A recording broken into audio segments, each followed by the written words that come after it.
Oh god, woodcutting is boring as fuck.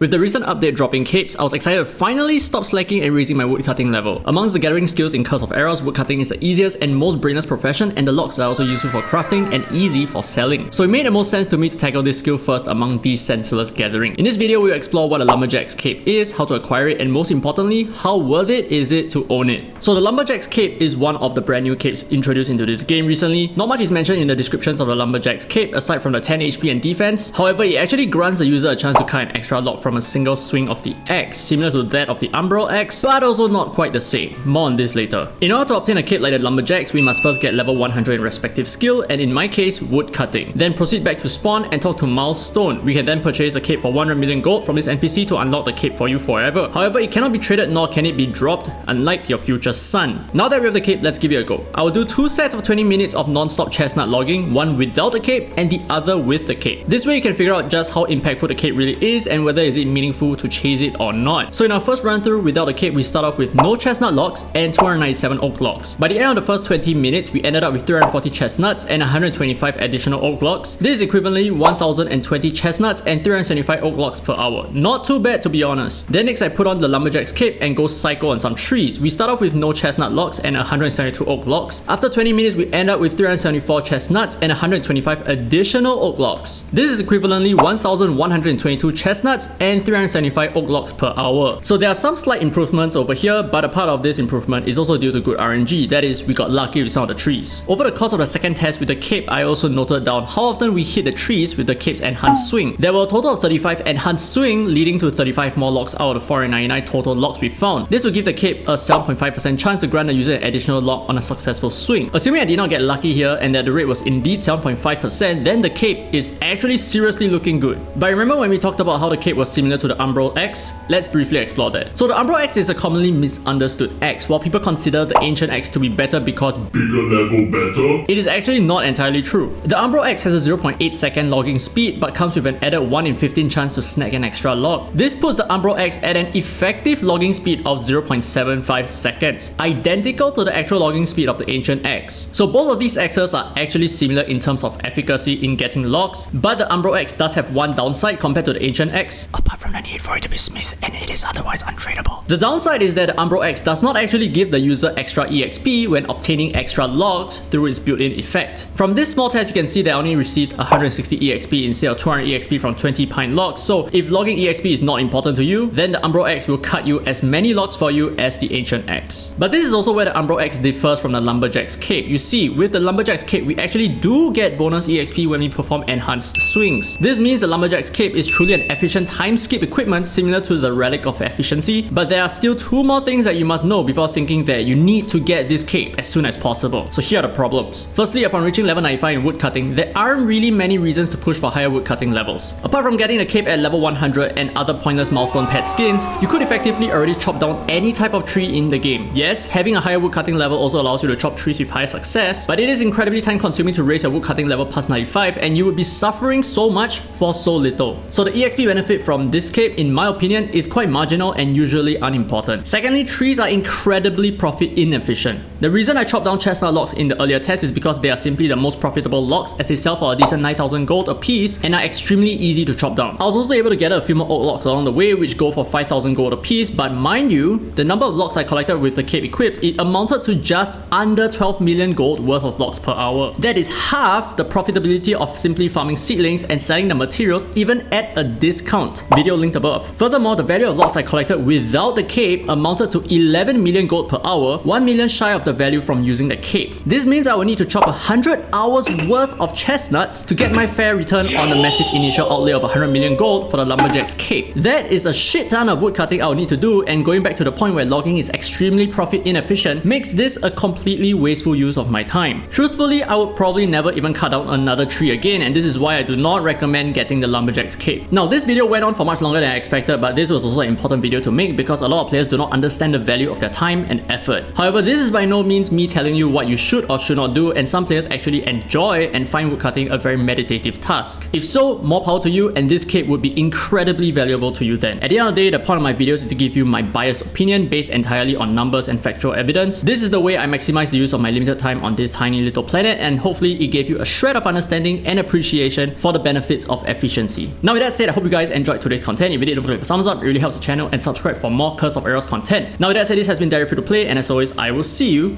in the next video.